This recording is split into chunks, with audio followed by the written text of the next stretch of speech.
Napoli fans around the world, welcome to Napoli Talk. Napoli beat Spezia 4-2 at home, but guys, this did not go to plan. It definitely did not go to plan after seeing the first half, after winning, after having been in a position of being 4-0 up at the first half, guys, and that is crazy. I still am having trouble processing all of this, guys. Let's see some of the comments that you guys have before I go into an analysis of the game. Even though, guys, today I just wanted to enjoy the game. I didn't want to, do my little notes on the screen with the little arrows. I thought I would be able to just enjoy Napoli play a Coppa Italia game. Less pressure than in the Serie A, but it turned out to be a really bad show in the second half. But we'll cover that anyways, with especially the player ratings and especially the ratings on Gattuso. Guys, as some of you guys are saying, you guys are incredible. Smash that like button. Help me get to 1,000 subs. That would be awesome. I would have never expected this channel to grow so fast and to build this community with you guys and rant after games with you guys.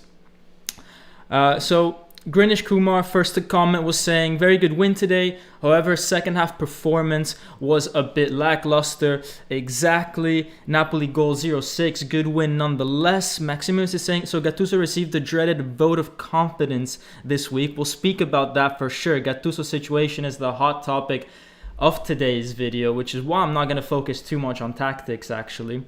How does a team look better and worse in the same game? It really was two different games. There's a first half game and a second half game. And to be fair to Gattuso, guys, I mean, you have to, out of the two halves, you have to give more importance to the first half. You just have to, because that's when the teams are still both going for it. And then in the second half, you're winning 4-0. Is it really Gattuso's fault that the players, such as Koulibaly, just totally dropped it?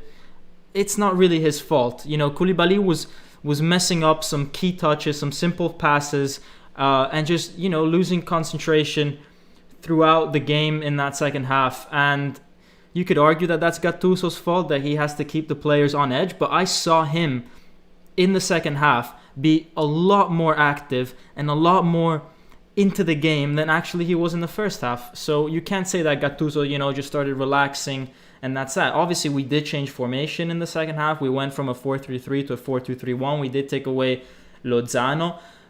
But think about if we hadn't taken away Lozano and he got injured when we were winning 4-0, that would have been an issue.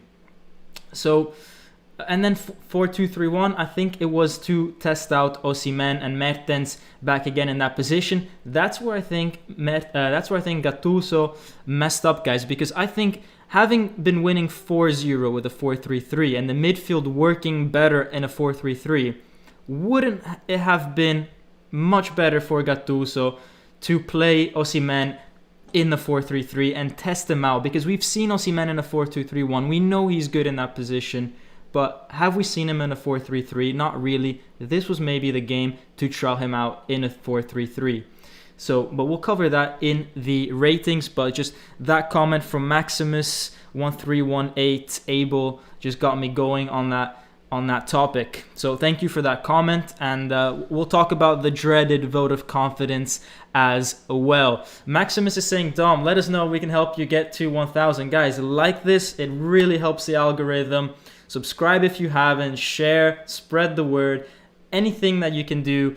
It helps. Follow the Instagram, because if the Instagram gets traction, then this might get traction as well. But guys, thank you. Honestly, you guys are doing so much already, and I really appreciate it. Honestly, 1K is a goal, but I focus more on, making sure I get good content out for you guys. And, whether it's 1,000 of you or 2 of you, how it was at the start, that doesn't matter to me, as long as at least one other person's enjoying this apart from me. Igor is saying, yeah, I would have liked to see Lobotka go one with the Spezia keeper. I think he's talking about the pass that Lobotka didn't receive from Osimhen, which we'll talk about. Daniel Bowen, as always, on the chat.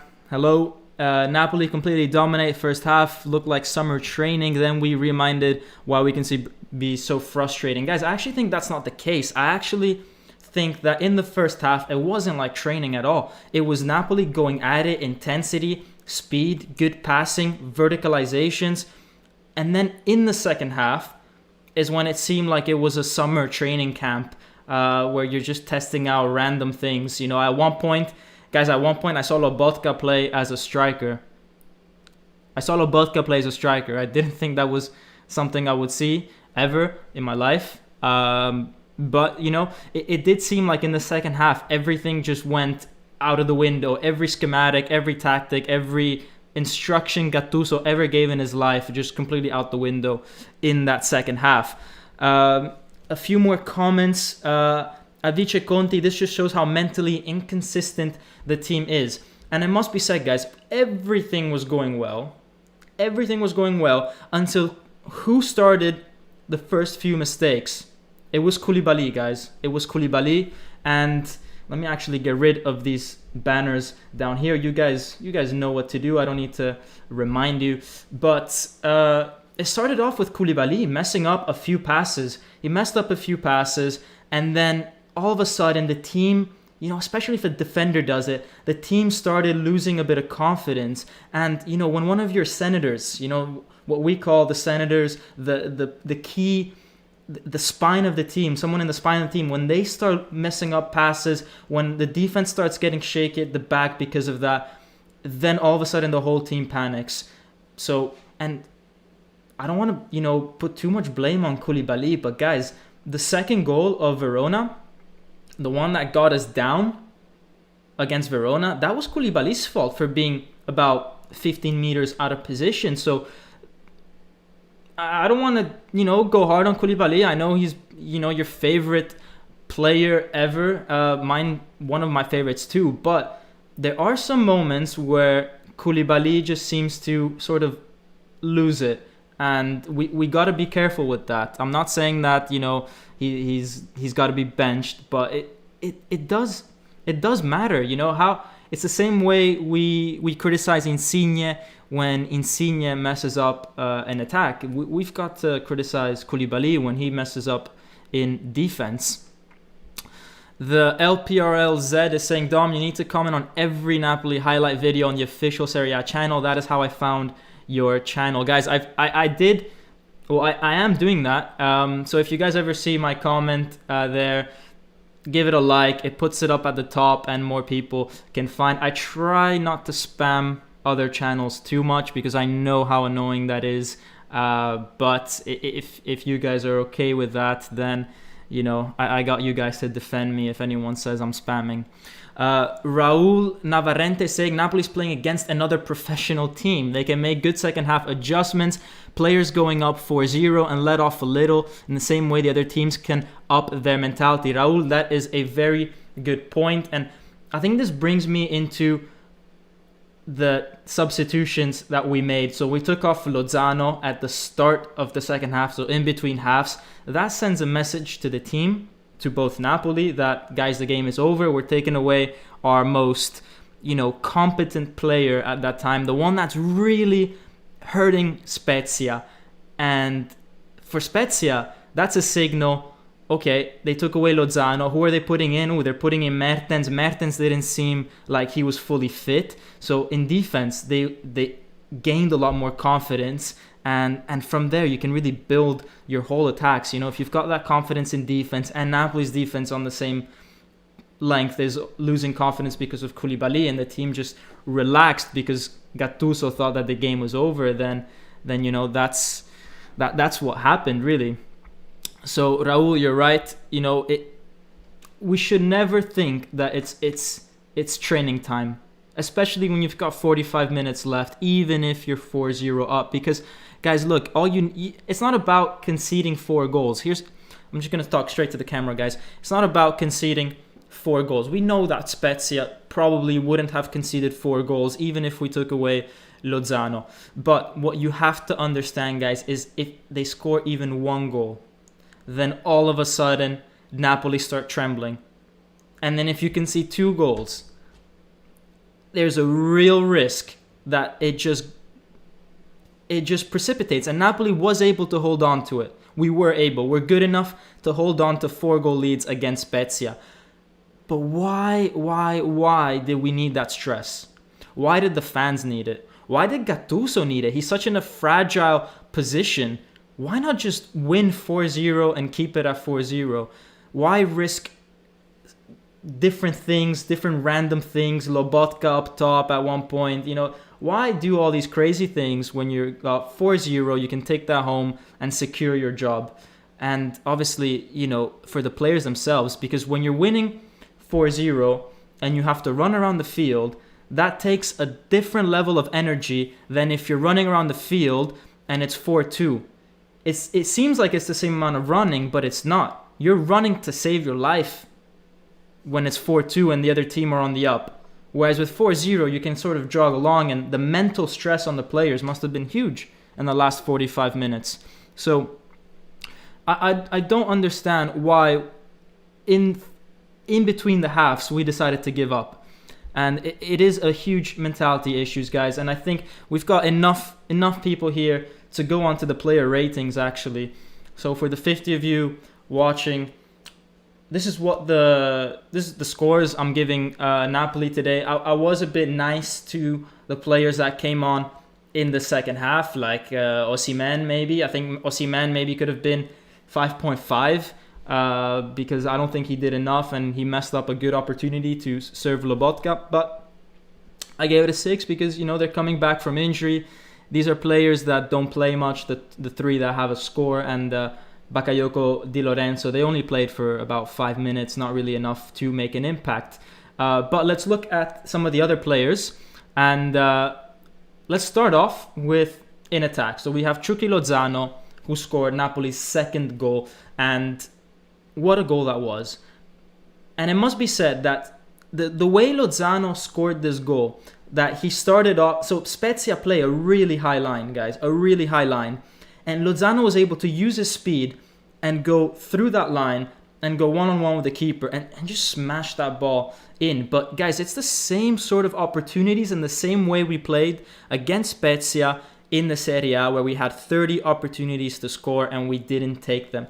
Guys, I don't have screenshots of the game to show you, but trust me, look at the review that I did against Spezia in the Serie A, and you will find the same sort of play that we did there as we did here. It doesn't change anything that it was 4-2-3-1 back then and 4-3-3 now. The way we attacked Spezia was the same. And Lozano in that game was playing center forward. And so credit to Gattuso for remembering that in practice, Lozano center forward worked against Spezia and he reproposed it one more time. Let's see what you guys are saying of these player ratings before I go on and ramble some more. Girish is saying Osimhen couldn't get past a single defender. Same with Petagna. Petagna didn't play. Igor is saying Lozano again showed his worth. Amazing goal and very good runs. Exactly. And, credit also to Gattuso for putting him in that position. And credit to Gattuso in the first half for realizing that we needed a 4-3-3, just not for the way we attack, but for the way we defend.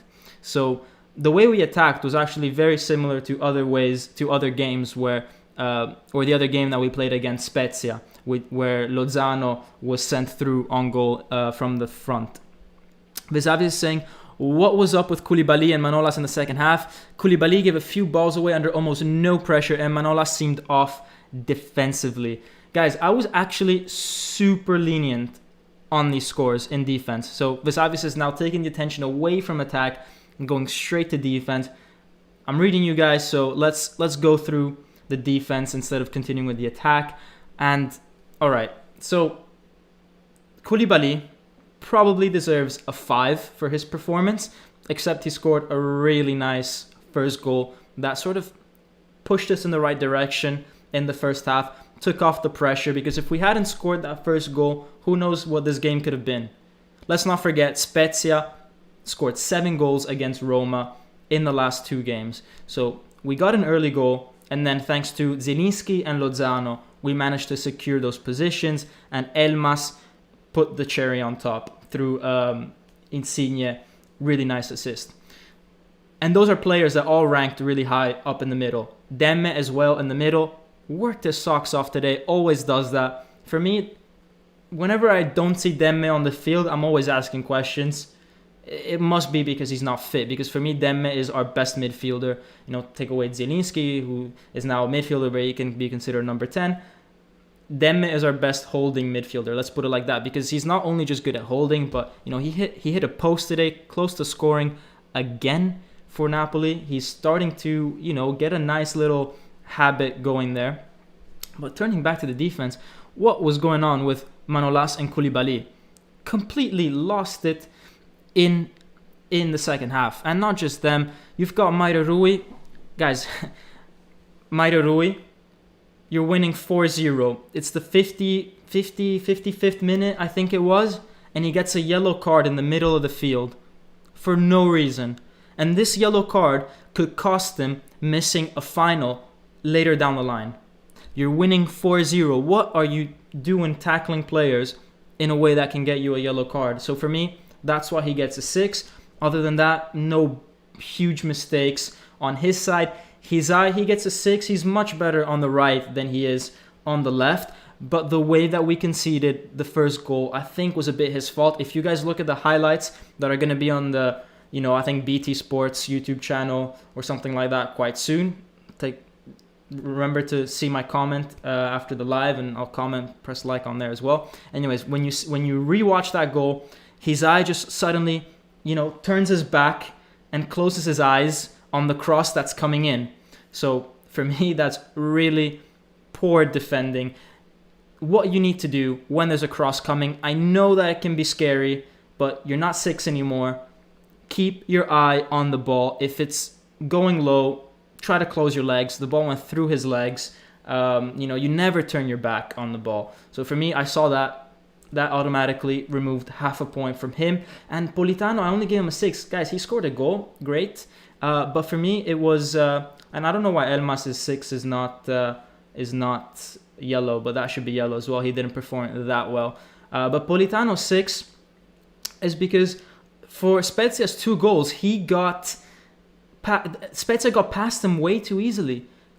He's there trying to defend, so credit to him for that. But I think he gets, played way too easily there. And, teammates rely on you to just hold your position and not get, if someone's defending a specific space, you want that person to be able to contrast anyone coming their way. Politano, it just seemed like he wasn't there. I think in the first goal, he even fell over. So for me, that's why he gets a 6, even though his goal was really nice, guys. It was a really nice goal.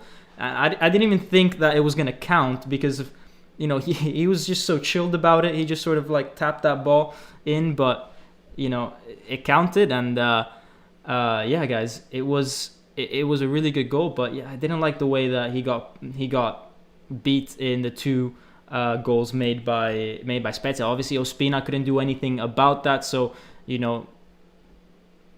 nothing you can do about that. He gets a 6, basically just an average performance. But Koulibaly, guys, Koulibaly cost us the game here because Koulibaly was losing all those balls that were... So, for example, Spezia's first goal came from Koulibaly directly losing the ball, and Spezia's second goal came from Koulibaly losing the ball, and then basically Spezia held on to the ball for another minute, I think. They went all the way back to their goalkeeper and stuff like that, but that same sort of action is what led to Spezia's second goal. So both Spezia goals can be traced back to Koulibaly, and he made several mistakes, which, his goal, even though with a nice little back heel, it just doesn't cut it for me, because he needs to be the one that keeps the concentration high. He is the general of that defense. You've got a player who is potentially top 3 in the world, and you can't be lapsing in concentration like that. I don't see that happening with Van Dijk. I don't see that happening with Ramos. I've never seen that happen with players like Puyol. with Cannavaro. Guys, if you're a center back, the one thing you need to do is keep concentration, keep the intensity high. That's the one thing you need to do as a central defender. No one's asking you to always get every tackle right, but at least keep concentration. Don't mess up the simple things. And I think actually that should be the case for every Napoli player, but especially when you're the key man in defense, because when you start trembling in defense, the whole team is affected. It's directly correlated to confidence, guys. That's why clean sheets are so important. That's why I would rather have a 0-0 than a 1-1. 0-0 is a much better foundation to build off of than 1-1. Anyways, guys, let's read some of the more new comments, because I'm quite mad at how this game was almost thrown away, and I just start ranting. But it's important to have a look at the comments that you guys are having. Alessandro De Marco is saying Elmas was good. Yes, yeah, I gave him a 6. I mean, his goal was very nice, but I don't think he was as decisive as I think Insigne gave him a ball which was impossible to miss, in my opinion. But anyways, good goal. I want him to be able to... The fact that Elmas, that doesn't play much, got substituted by Gattuso, that kind of shows how Elmas is not able to make his mark on the team. I want Elmas to be playing so well that Gattuso has no choice except to keep playing Elmas, keep playing Elmas, keep playing Elmas. That's what I want from Elmas. I want him to be to the same level that Demme and Zielinski are for Napoli now. So until I see that, I'm not going to be 100% satisfied with Elmas, even though today he played his part, scored the 4th goal, and thank God he did, because if it was 3-2, then we would all be having mini heart attacks, or more than just mini heart attacks. But Maximus is saying, should we read anything into the vote of confidence for Gattuso? Okay, guys, time to talk about Gattuso before then coming back into the game, because I think it's it's the elephant in the room here, guys. So let's switch out of that player ratings. And as Daniel Bowen is actually just saying, it was just a PA stunt to get the media to shut up. Guys, you have to realize how De Laurentiis operates, because De Laurentiis, the Napoli's president, for anyone that's new here, De Laurentiis operates in a very strange manner. Let's go back to the very start. Let's go back to Sarri, when he said, I want to see Sarri here for 10 years. And a month later, Sarri was gone. Let's go a bit more forward to Ancelotti. And 6 days before Ancelotti got fired, De Laurentiis came out with a similar declaration that he did for Gattuso. Now, I think this one may be different, because I don't think we have as much of a reason to get rid of Gattuso as we had for Ancelotti. With Ancelotti, the whole mutiny thing happened. So at that point, could you really keep Sarri? Could you really keep Ancelotti? And then with Sarri, it was the end of the season. You have the whole summer to build on. But I think that it's tough to get rid of Gattuso midway through a season unless something humongous happened. For example, had we lost today, fair enough. You get knocked out of the Coppa Italia by Spezia, fair enough. But because we're through, then I think Gattuso is still able to, or he still has the confidence for the next 2 games if they go well. Obviously, if we lose badly then in one of the next 2 games, then that is it for Gattuso. But from what I saw in the first half, I think if we can play with a 4-3-3, then maybe we've got a chance of winning those 2 games big again, because we did beat Parma and Genoa, with 8 goals between the two in the start of the season. So if we're able to do something like that again, then I think Gattuso is going to save his job. But who knows with De Laurentiis, because as I said, he works in very, very strange way. Rico25 saying Sport Italia were saying that Adiele was arguing with Gattuso and Giuntoli, and they also said Insigne could possibly leave. Guys, don't listen to Sport Italia. I don't usually... Look, it seems bad for me to be discrediting other people, but they say a lot of things, and very rarely are they true. They might get 1 out of 100 right. So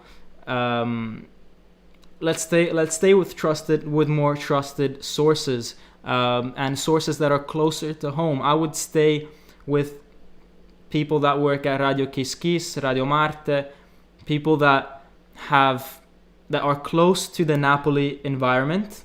They are radios that have worked with Napoli or are working with Napoli right now, and these are people that work there that have really good contacts with players in Napoli. So that's with regards to Gattuso. So yeah, as Daniel's saying, there's a lot of fake news about that. Lewis is saying Lobotka is not worth 20 million. Guys, Lobotka was bought. Really, I don't understand for what reason, because he's not played much for Gattuso ever since, he was bought. He was bought as a replacement for Demme, or as a backup for Demme, should I say. And there's never been a time where Lobotka managed to show us why Gattuso bought him, because he's not really the same sort of player as Demme, so it's not a direct replacement. He's not really he's not really got another position in the three in midfield. So maybe there's been 1 or 2 games that he did all right. Today he did okay in the few minutes that he played, but I would struggle to see what team is going to spend 20 million on Lobotka. They would have to be extremely desperate for that. I think his price is about 10 million right now, because he's got a long contract with Napoli. But let's see what else you guys are saying. Lawrence Moore is saying... Lawrence Moore is actually talking about Sarri and how he won with Chelsea. But I think Chelsea is a good topic to address today, because Chelsea sacked Frank Lampard. And Frank Lampard, up until a month ago, he was first in the Premier League. Last year, with a team of youngsters, teenagers, he brought them 4th in the EPL.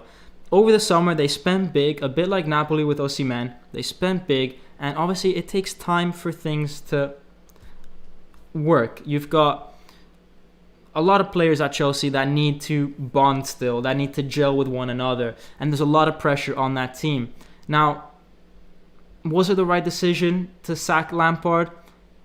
I think what happens there at Chelsea could serve Napoli a very big lesson, because, if Tuchel turns it around there, then maybe we could be saying, oh, yeah, I guess players do need to kick up the butt, But if Tuchel doesn't turn it around for Chelsea, then why do we think that a new coach can turn it around for Napoli? Mid-season, games every 3 days, it's not even the same as it once used to be, that you've got a whole week to prepare. So I just don't see it happening mid-season with Gattuso at the moment. And Lawrence Moore is saying, unless Napoli can get Allegri or Sarri, you guys love Sarri still, unless you can get one of them, then anyone else is a downgrade to Torino. And I tend to agree. I mean, you've got Spalletti, who is anti-football. Allegri is also pretty much anti-football, but at least he wins. Spalletti, what has he won? What has Spalletti won? He's got 3 times the salary Gattuso has, and at least Gattuso has a Coppa Italia in the last 5 years. So, don't even talk to me about Spalletti. I will lose it if Napoli gets Spalletti. Allegri, I'm not keen on seeing Zielinski right back. He does some crazy things. So, talking about players out of position, I really don't want to start seeing, Insigne left back, Zielinski right back, with Allegri. So I'd rather we don't go there. I'd rather we somehow find a way to win with Gattuso. Trying to play nice football. At least we score a lot of goals with him. The question is, can this team cope mentally? And that's not even a Gattuso or not issue, guys. I think this is a team issue. The spine of this team is mentally weak.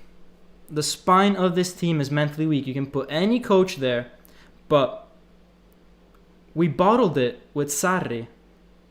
You guys are talking Sarri. We bottled it with Sarri. We showed up to Firenze, to Florence, and played against Fiorentina and lost 3-0 with 3 games to go in the title race. We were 1 point behind Juventus, and we lose 3-0. And Juve still had, after the Inter game, they still had 3 more games to play. And I think they didn't win all 3 of them. So we bottled it with Sarri. We bottled it with Ancelotti. Well, we didn't bottle it, but we did what we did last year with Ancelotti. And you know, we haven't really bottled it yet with Gattuso, but on a minor scale, on a game per game scale, we are really bottling it, guys. These players cannot cope with some of the pressure. And so what I'm trying to say, guys, it's not a coach thing. It's an environment thing. It's a player thing. It's the spine of this club, which is the players. You know, you've got Insigne.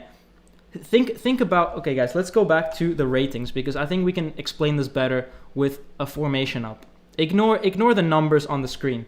Just look at the players. Let's get rid of Ospina, who, you know, he plays 50% of the games, so you can't even consider him a starter. But the spine of your team here is Insigne, Zielinski, Koulibaly. All right? And you've got Insigne, who is emotionally unstable. You've got Koulibaly, who sometimes decides to switch off and just does his own game at times, like we saw against Verona in the second goal. Just decides to follow Zaccagni way out of position for some reason, even though he's a great defender. And then you've got Zielinski, who is he really a leader? Obviously, we rely on him technically to resolve so many games for us. 2 assists today, that's great. But when things hit the fan, is Zielinski going to raise his voice in the dressing room? No. You've got Maire Rui, another hothead. You've got Manolas, who is coming from Roma. We thought he was also going to be a general in this team. I don't know if he's got that big of a voice in the changing room. And then you've got Hizai, who's out of contract. So even though he's been there for 6 years now, he's got a foot out the door. You've got Demme, who was a captain at Leipzig, but he's new. And then you've got the front two, Lozano and Politano, who are quite young still. But what I'm saying is, I've been able to find a kink in the armor of that Napoli team on every single player that is supposed to be carrying this team. Every single one of them. So you've got a problem with the squad here, guys. You've got a problem that we don't have 2 or 3 players that are both constantly performing and that emotionally can keep it together. Because if you're trying to rely on Insigne or Mario Rui to keep it emotionally together, you're done. And if you're trying to rely on Zielinski to raise his voice, you're done. So we've really only got Koulibaly, but we've seen how sometimes he does some crazy things which do impact the team, like today. The 2 goals that Spezia scored all started with Koulibaly losing the ball. And the same with Verona's second goal. And even the third goal, Koulibaly was at fault a little bit for doubling up on Zaccagni and leaving the guy to his left free. So, you know, you've got players that we need a leader in this team. We need a leader. One that we can rely on both emotionally and technically. Because it seems like some players are only one or the other, or just inconsistent with both. Anyways, guys, there was a game that happened today, for some of you that don't know. And I think it's, you know, a good time to actually just look at what happened in the game, because we haven't really talked about the game too much. So let's have a look at what happened here. And you can see 52% possession for Spezia, 48% for Napoli. There was a huge shift in the second half of possession from Napoli to Spezia. And this is where Napoli completely lost the game, guys, because, well, we didn't lose the game, but this is where we lost control of the game, because we either go 100 like we did in the first half, or we go in reverse. And that means that we can't even control the game. We don't control the midfield. We just get disconnected between between attack, defense, and midfield. We're not able to keep the ball. It is ridiculous in a game that you have won 4-0 or that you're winning 4-0 that the other team ends up with more possession. It is ridiculous. It is definitely not something that happens with Barcelona. It's not something that happens with Liverpool. It's not something that happens with Manchester City. Any of the top clubs, they put the game to rest and they keep the ball. They keep it. They don't give it out to the other team and say, let's see what you guys can do. It just doesn't happen. But Napoli, that's exactly what we did. And a lot of it maybe is down to us moving from a 4-3-3 to a 4-2-3-1. We lost a person in midfield, and that was key for Spezia getting back into the game. Obviously, Koulibaly was losing a lot of footballs, but, you know, it's a key stat in the game. Numbers don't tell you everything about football, but they do definitely help understand the story sometimes. And then obviously you've got the other stats, but really the key one, the takeaway, is possession being in Spezia's favor. Now, guys, another thing that I think we need to look at is also Napoli's upcoming fixtures in the Coppa Italia.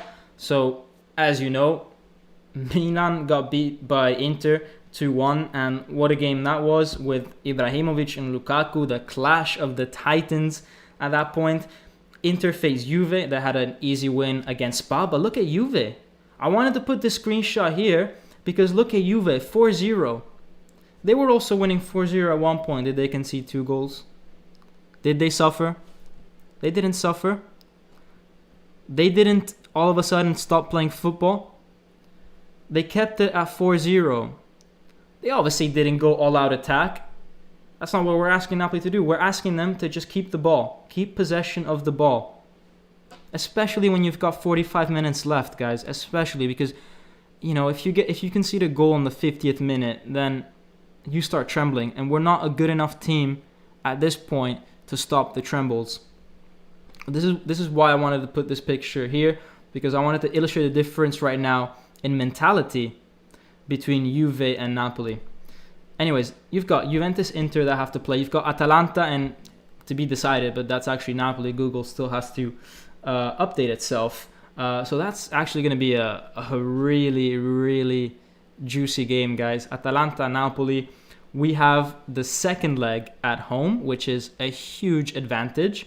So do Juve. So potentially there's another Juventus-Napoli final that might happen. But guys, I mean, I'm reading some of the comments, and some of the comments are saying, you know, Giuseppe Serrao is saying De Laurentiis had to make that declaration for the sake of tranquility in the team and the staff, but I'm sure he's already working on a plan B, and it's normal to look around and be prepared in case Gattuso fails. And 10th of February is the day that maybe is going to decide Gattuso's fate. Because if we lose against Atalanta, and in that particular moment, we are out of Champions League football in the league, then that is the moment that we might say goodbye to Gattuso.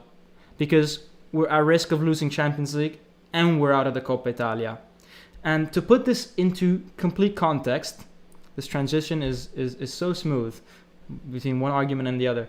But to put this into context, this is Napoli's fixtures for February, the lead up to that Napoli-Atalanta game. You've got Napoli-Parma, Genoa-Napoli, Napoli-Juventus.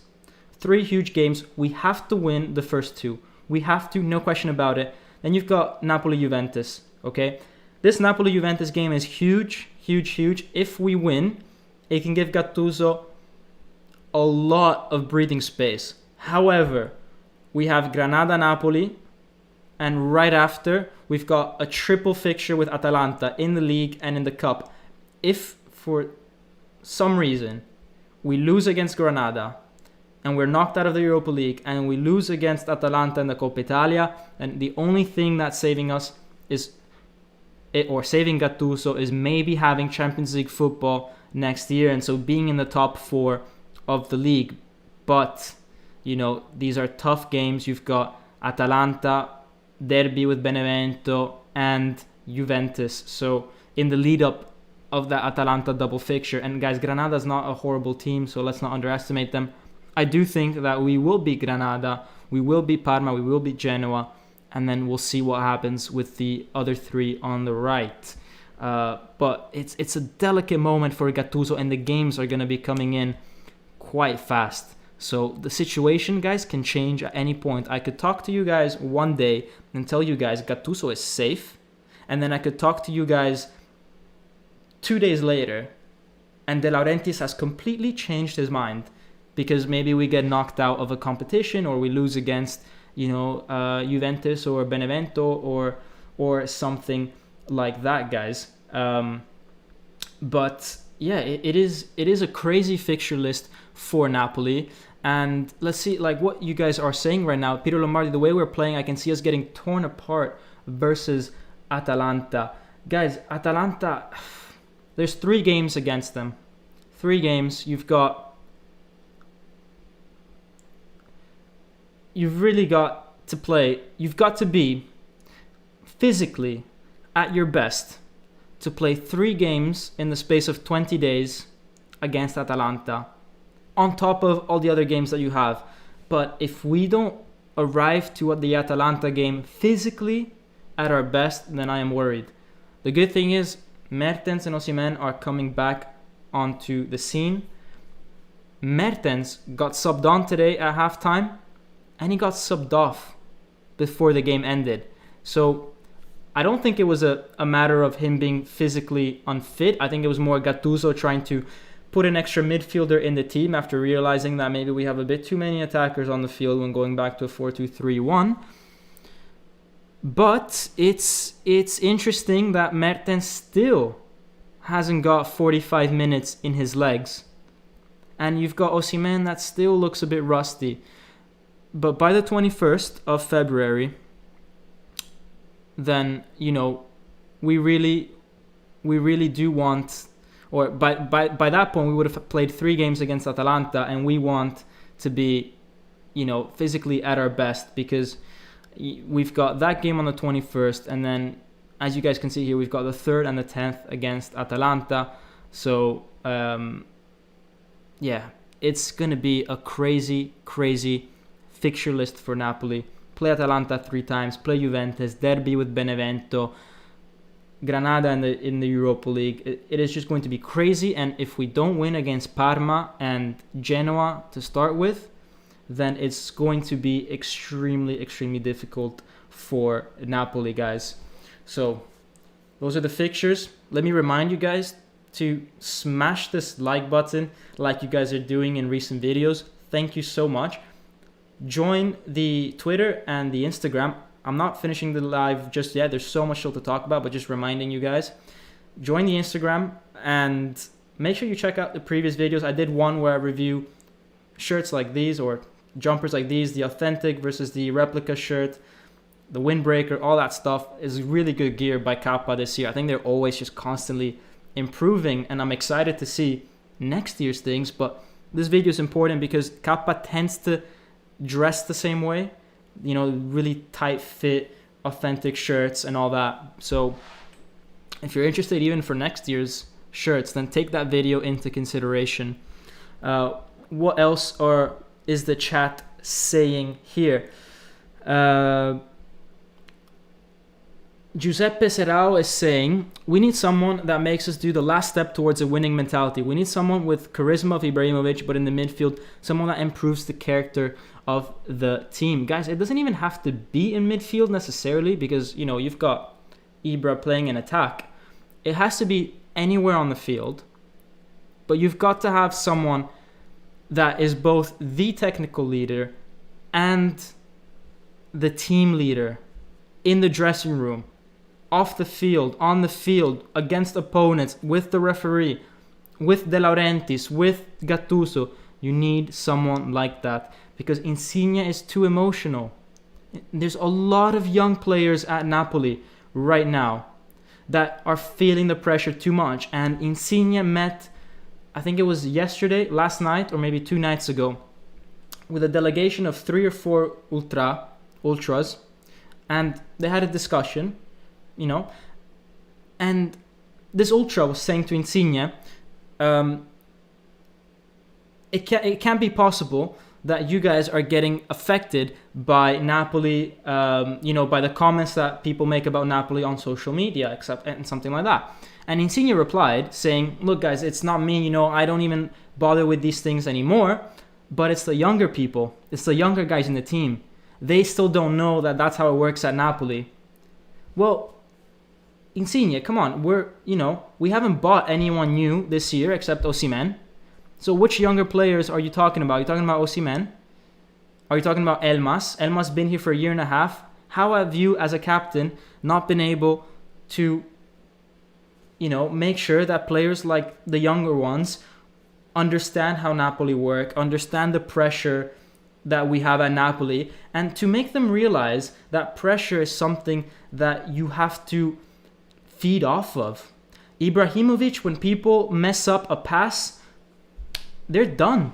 And I'm talking about in training. That's the kind of pressure that you need. That I don't think Steven Gerrard at Liverpool was letting players off the hook with a bad pass or if they felt a bit down. But we need someone like that. But if Insigne is the first to start crying on the field, then we've got a problem. He needs to set the example on the field, off the field, and with the fans. And talking about Gattuso and Insigne meeting the Ultras, let's take a look at Gattuso's post-match conference. And let's have a look at some of the stuff that he is saying.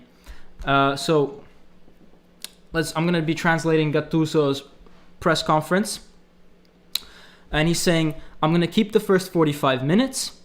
But then it seemed like we were a bunch of amateurs in the last 45. We have to get our condition back with Mertens and Osimhen. Mertens is saying that he is good, but his ankle is still causing him a lot of issues. There are 2 players that are playing at 30-40%. 30-40%, that is not encouraging, guys. 30-40%, we really need to have these players at least at 80% if we're going to be challenging Juventus, Atalanta 3 times, Granada in the Europa League. We need these players to be at least at 80% because Petagna is out as well. He continued saying, I put them in at 4-0 and then in the hope that I could get some condition into them. We didn't play good football at times, but other times we did some marvelous things. Then it's obvious that when you try to give some of the players who play less a bit more minutes, those players are going to struggle, but in the long run, they are going to give you that jump in quality. So he's talking obviously about Mertens and Osimhen, hopefully giving him that something extra in the games to come. Both today and with Verona, however, they gave us very little, but that is normal. So that's Gattuso's take on Mertens and Osimhen. Then he is saying, then they asked him, this was a different game than in the Serie A, which I personally disagree. As I said at the start of the live, go check out the video I did about Spezia, Napoli in the Serie A with actual screenshots of the game, and you'll find that a lot of Napoli's goals that we scored today, we had the same chances in Napoli Spezia. It's just that at that time we didn't convert it. And Gattuso is saying, we had 27 opportunities that we created, just like in the championship. However, we put them all in the back of the net this time. But the same thing with Verona, when we could have been 2-0 up and we didn't.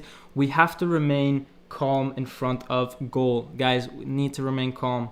We need to, because we see that when we start scoring after the second goal, the third and fourth come super quickly. And if Spezia, or if we hadn't dropped concentration, if we had kept that same concentration, this game could have been 8 or 9-0. but we dropped concentration and we allowed Spezia back in the game, giving them possession of the ball, as I talked about 10 minutes ago. And then they asked him about, this was a tough game to prepare with all the voices around you. Dan Destroy saying, who's 30 and 40%? Mertens and Osimhen, he's talking about. They're at 30-40% match fitness, according to Gattuso. Maximus is also saying, didn't Ibra want to come to Napoli? Yes, but De Laurentiis doesn't buy old people, is basically the issue, and Ibra has a very high salary. Anyways, they asked Gattuso about, this was a tough game to prepare with all the voices around you at the moment, and he said, I am a professional. I don't need that vote of trust from anyone. I know that this is how my work is. You have managers that just get sacked like this. Today, I have to thank the players for what they did.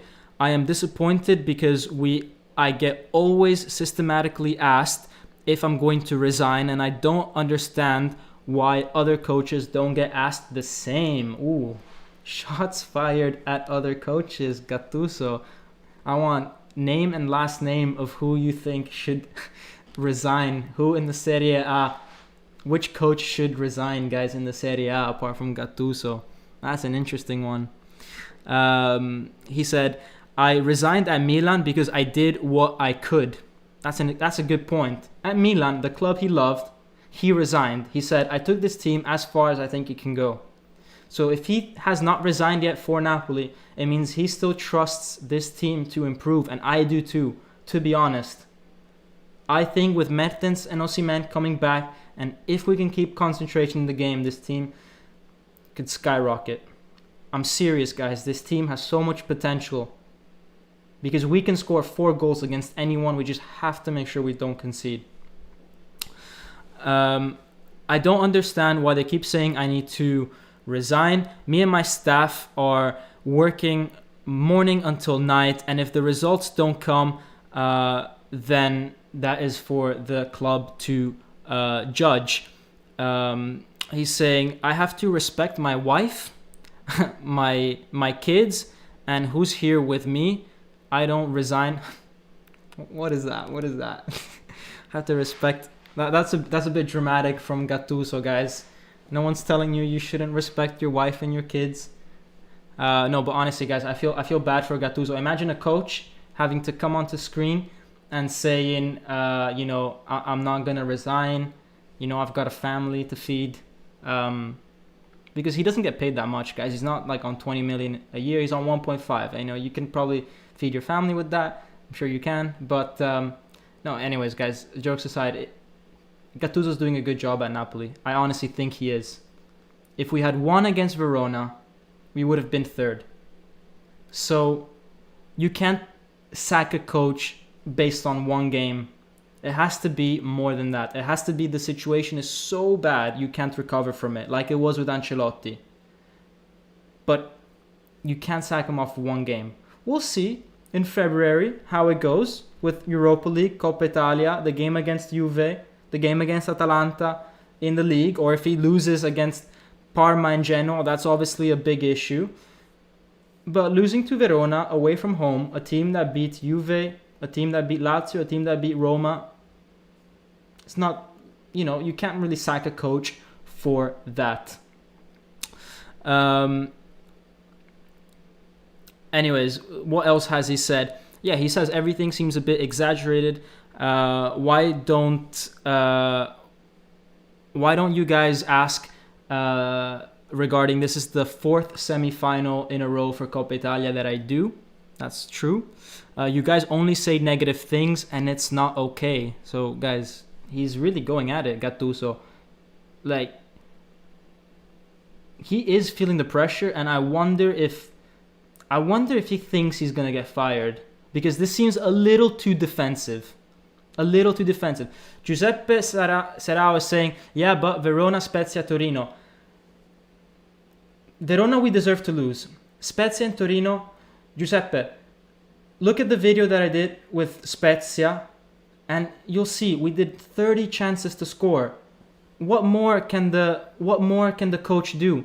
He's putting Insigne in front of goal. His tactics put Insigne in front of goal. If Insigne can't put the ball inside, that's the same issue with him, with Sarri, with Ancelotti, with Allegri, with anyone, with Guardiola. It's a bit like with Guardiola, guys. Guardiola has lost Champions Leagues because Raheem Sterling missed from 1 meter. Guys, it's not the coach's fault. If it was just about coaches, Guardiola would win everything every single year, but he doesn't because there are players on the field that make mistakes. And they're going to make those mistakes with any coach. That's what I think. So I judge a coach based on how well the team plays.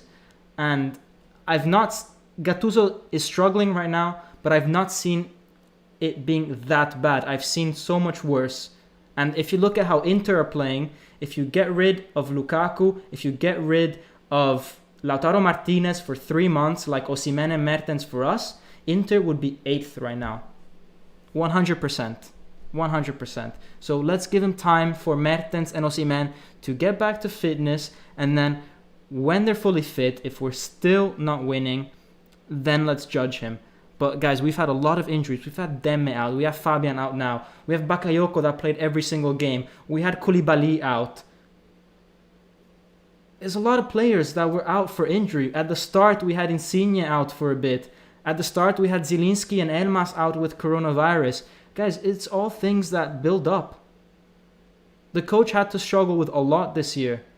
It's not, he's actually done a pretty good job considering everything that's happened.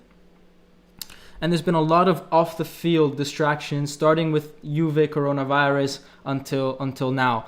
So, but I think that the team is with him, and that's important because if the team was not with him, they would not have been winning 4-0 at the start of, at the end of the first half. The team would have not shown up onto the field. I remember with Ancelotti, where the team, apart from Champions League games, was not even showing up to the games. That's when you need to change. Not when you lose, or not when you can see 2 goals, but you're already 4-0 up. Obviously, it's not ideal, but it's a bit harsh to fire someone after they won a game. So that's my thought on it. But if we lose against Parma, okay, maybe. But again, it depends on the circumstance. If we lose, but we've missed 30 penalties, that can't be Gattuso's fault. So, and then they ask him, this interview is really long with Gattuso, so it's going to take a while for us to go through everything. But they asked him about his objectives, or the objective of Napoli. So this is interesting. He's saying the objectives are to be in the first 4. So guys, that's the objective from Gattuso. That means, if he doesn't get top 4, then he can never say, oh, there's 4 other teams better than us, or we were aiming for Europa League or whatever. No, he said it now. Objective is top 4. We all knew that already, though. But some people are of the opinion, that Napoli, or the journalists are saying that Napoli should have been gunning for the Scudetto. Guys, they're the same journalists that put Napoli 4th or 5th when the year started in their rankings. And they're the same ones that are now not happy that Napoli is aiming for 4th or 5th. They're saying, oh, but you should be fighting for the Scudetto. Well, if that's the case, why did you put us 4th or 5th at the start of the year? So, they play this game with Napoli. And as I just said, he's saying, imagine if Inter had no Lukaku for 3 months. No one is ever talking about the fact that I was missing key players. Osimhen only played 6 matches. Guys, we've had 19 Serie A games. Osimhen played 6. For perspective, he's not away for 1 game. He was away for 13 or 8, or actually 12 because we haven't played 19. We played 18. But to tell you, and it's a lot. It's a lot when you've got the key player missing for so long. On the tactical side of things, they were saying how, or Gattuso was saying how in the first half everything went well. When Osimhen entered, then everything changed a bit, and with the different from the 70th moment onwards, there was a lot of tiredness in the team. On the 70th minute, it is difficult to control the game. It's better to kick the ball and try to get second balls. Did Gattuso really just say that, actually? Did Gattuso just say on the 70th minute it's difficult to control a game? Guys, 5 minutes ago I was praising Gattuso, telling him to, telling you guys don't go too hard on him, and now I'm just reading live his press conference, and he literally said it's hard to control the ball after the 70th minute. What is this? I've never seen Guardiola say something like that. So yeah, I mean, it's like that with Gattuso. I want to defend them, guys. I want to. I don't want to be a club that sacks a manager every year. I don't want to be like Chelsea. I really don't. But then Gattuso doesn't help himself. What is this interview that I'm reading talking about his wife, his kids, not controlling the ball after 70th minute? What? I'm losing it, guys. I'm losing it. As Michele said, he lost it, guys. I'm losing it with you guys. It's late. It's like 11 p.m. where I am right now, 11:10. So maybe I'm tired, but I swear I'm reading correctly. He said you can't control the ball after the 70th minute. You guys in the comments are saying he needs to learn how to talk to the media. He could be too blunt. That's very true. It goes from being blunt, which is nice at some point. It's like, oh, look at this coach. It's refreshing. An honest interview. To, hold up. You're not meant to be saying that. That sounds almost like an excuse. So he does need a bit more finesse. I agree with you, Zen. I think that's a good point. And a bit of social media training maybe would go a long way. He needs to strike a balance between being genuine and saying things that could compromise him. Like in the last game, he said, the team didn't follow my instructions in the second half. That is serious. When you say a team is not following your instructions, you are saying that you've lost control of your team. So it seems like you're trying to save yourself by saying, hey, look, I had these other plans and the team didn't follow me. It's their fault. But what you're actually saying is the team is not following me anymore, which is more serious, because you can recover from a bad tactic. You can't recover from losing control of your team. So, he needs to be careful with what he's saying, because, I've still got half the interview to go. I'm scared to read what's left of this interview. It seems like he's doing, a social or a really bad media. He's having a really bad media moment, guys. A really bad one. They asked him about if he's going to repropose the 4-3-3 in the Serie A, and he's saying, with possession we were in a 4-3-3, and in non-possession we went back to our usual defensive formation. I did think, however, the transition between losing the ball and being in defense with a 4-3-3 formation to start off with was a lot faster. There was a lot less holes for Napoli to recover. So in the transition moments, I do like being in a 4-3-3 more. I feel safer having three midfielders there. Then obviously when the other team have the ball and they've had it for 10 seconds and we have time to regroup, we were in the same 4-5-1 or 4-4-2 that we always see. But I'm talking about in the transition, when we've got everyone up and then you need to fill the spaces as fast as possible. It's much better when you've got a 4-3-3, because you've got one extra player that's more defensive. And then they asked him the juicy question, what did you say with De Laurentiis? And I'm reading this live with you guys, so I don't know what he's going to say, but it's going to tell us something crazy. So let's go read this. He's saying, De Laurentiis talked to the team. He said what he needed to say, and he made me more serene, or he tranquilized me. Guys, I feel like I'm in English class where you read a line of a book and then you have to analyze it.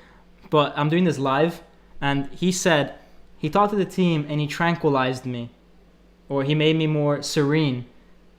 that's just saying that you weren't serene before, and that's not the message you want to be sending. You don't want to be sending the message that you're scared of your job. That's not the message that you want to be sending. So it's crazy what I'm reading from Gattuso right now. But then he says in the next sentence, but I never had the necessity for it because I do my job, and if it's not good, then I will be judged accordingly.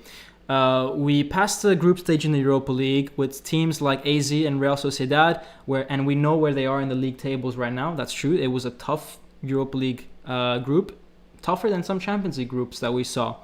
And it seems like we didn't do anything, but we're in the semi-final of the Coppa Italia, so that's that. In the league, if we win against Juve, we're third. I know that here it's difficult to win. I knew it from the start. I don't want. I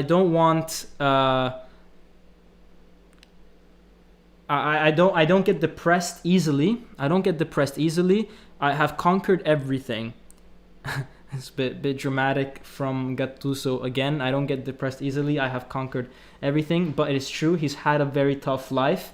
His sister passed last year, right before the Coppa Italia final, actually. And he has an eye problem that he's dealing with, and he didn't have an easy childhood. So, fair play. But it's just, why are you bringing this stuff up? It's a bit too defensive, in my opinion. I think you should be focusing more on the future than what you've accomplished in the past. You should be saying, this is the path we are on. I have good feelings about passing the Europa League stage. I have good feelings about, the rest of the season, and instead of defending what you've already done. Because football just doesn't work like that. You don't give managers time like that anymore. Giuseppe Serrao saying, guys, you need to understand that most of the Italian media, it doesn't matter what Gattuso says. They love him so much that they forgive him everything to him. It's just a small group in Napoli attacking him. Guys, I don't know. The Italian media is, in general, quite harsh on managers. It's very different from England. In England, for example, they ask one question, do you think your job is at the risk? And, the manager answers, and then they start talking about football again. That's how it's been with Chelsea. That's how it's been with Arsenal, with Solskjaer when he was in trouble. They ask once and then they let it go. In Italy, they keep asking you, and they harass managers. But they do like Gattuso. He's friends with a lot of his buddies at Sky. You've got Ambrosini, you've got, the other Rui Costa. You've got a lot of people that he's friends with because he's been in the national team with them and played for Milan, so he's got good contacts. It helps. So I do see where you're coming from. And in Napoli, guys, you lose 2 games and everyone turns against you, but it's a few of the fans and some of the media, but not everyone, guys. If you follow serious media from Napoli, Radio Kiss Kiss, Radio Marte, none of them are saying for Gattuso to leave. None of them. So, I don't know. It just depends who you follow, guys. It depends. What we have to do is remember to always think with our heads. I give my opinions here, but you guys have yours. And if you don't agree with me, that's fine. No one here is more right than the other because no one really knows what the future holds. No one knows, guys. You guys might be saying Gattuso out and he could win, the Europa League this year. Or I could be saying Gattuso stay and we could, miss out on everything. We don't know until it happens, guys. So there's no point even fighting about it, really. But the interview goes on with Gattuso. And he's saying, I know that we can do a lot more, but I don't look at people talking too much. I am able to train in Kuwait without problems. In this moment, I have to think about the team. I'm able to train in Kuwait without problems. What he is saying right there is saying, De Laurentiis doesn't pay me a lot of money. And if I'm here and I'm putting my face in front of the camera and answering these questions for you guys, is because I feel like we can win with this team and I want to win with this team. If I didn't want this, or I didn't think we could do this, then I might as well be going to Kuwait and getting a lot of money in Kuwait, and I don't have to deal with any of this. That is what he's saying there, and fair play to him. He is not getting paid a lot in Napoli, 1.5 million compared to other coaches that are making 3, 4, 5 times, 10 times as much as him. You know, we're talking about top club coaches. Go look at Antonio Conte's salary, and you'll see what I refer to. And then they ask him, you mad, bro? Basically, they're saying, you seem a bit upset. Who are you mad with? And he is saying, I'm not mad with anyone. The coach is always up for discussion. I like the critique. If I'm wrong, I take the responsibility, but it's excessive what's happening here. He's saying it's excessive. I wonder if Gattuso, you know, is starting to think about resigning and saying, you know, screw this, guys. Today, I would have expected that in the first question, you guys would have said something about me being in the Coppa Italia semi-final for 4 seasons in a row, but you didn't. Instead, the only thing you guys talked to me about is De Laurentiis, what he said to me, and my position regarding Napoli. So, guys, it is, you know, he's starting to feel it. He's starting to feel the pressure, and I feel really bad for him. You know, he's just come back from a serious eye injury, which takes a real toll on him. It's a neurological thing that he has. I'm no doctor, so I wouldn't really know how to explain it, but it's taken a toll on him. He's recovered, and guys, we're unnecessarily, you know, killing this guy. I think we need to relax. Obviously, his interview, you know, I've just taken it apart a little bit for the purpose of doing both sides for you guys, but I mean, my personal opinion is, guys, let's take this win, let's put it in the bag, and let's see where this goes. Let's trust until it's no longer an option. Trust until it's no longer an option. Right now, things can still be recovered. As he said, if we beat Juventus, the game in hand, we're third. How are you going to fire a coach which is third? And for those of you that are saying, oh, but he messed up this game and that game, guys, Inter tied against Udinese. Roma lost to Spezia in the Coppa Italia. What are we talking about here, guys? What are we talking about? Half the losses that we have, we didn't deserve to have. It was unfortunate events. So, yeah. I think there's a bit too much pressure on Gattuso now. Let's go easy on it. The team doesn't need this. We are here at the end of the day to support the team, make sure that they do the best they can. If the team needs us to just relax a little with them, let's give them that. They literally just did the job today against Spezia. They got the win. What would happen if we lost today? Were we going to go in the street and shoot them? You know what I mean? Guys, it's a bit excessive. Gattuso is right. So it's tough on these players. They're like 22, 23, some of them. If they win against Juve, we're third. We're in the semi-final of Coppa Italia. We're going to do well in the Europa League. I'm confident this year can be turned around. So I've seen enough. This is the thing. I've seen enough good in Napoli. 6-0 Fiorentina. First half 4-0 Spezia.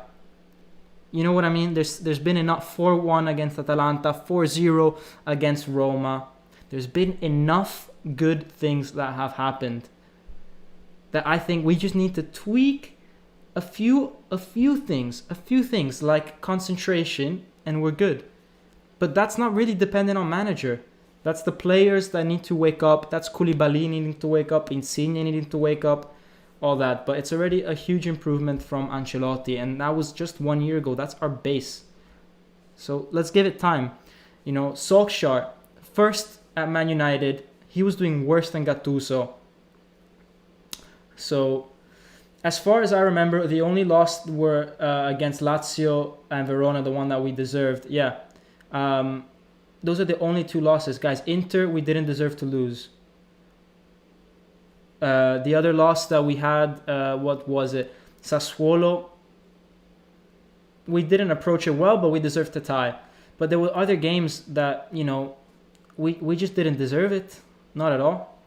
So, and I'm reading the comments that you guys are having, and yeah. Anyways, Jorge saying the thing is Gattuso never admits he's wrong. Sometimes he has, but as we said, there's not that many times that he was completely wrong. A lot of the games that we lost were not really his fault, but he should have maybe done more self-critique in saying, I shouldn't have gone to a 4-2-3-1 today. I should have stayed 4-3-3 because it was working, and because it would have been a good opportunity to try out Osimhen in a 4-3-3, because we've never seen that. Instead, he put Osimhen and changed the formation to 4-2-3-1. Anyways, guys, I think we've covered everything. Thank you for anyone that has pressed and smashed that like button. And I'll remind you guys to do that. Smash that like button right here. Subscribe. Follow me on all the social media to get Napoli Talk going even more. And let's try to hit that 1K as a community all together as soon as possible. That would be huge for everyone here. And the more people, the funner Napoli Talk is. So share all the stuff if you like it. So anyways, guys, thank you, and have a good night, everybody.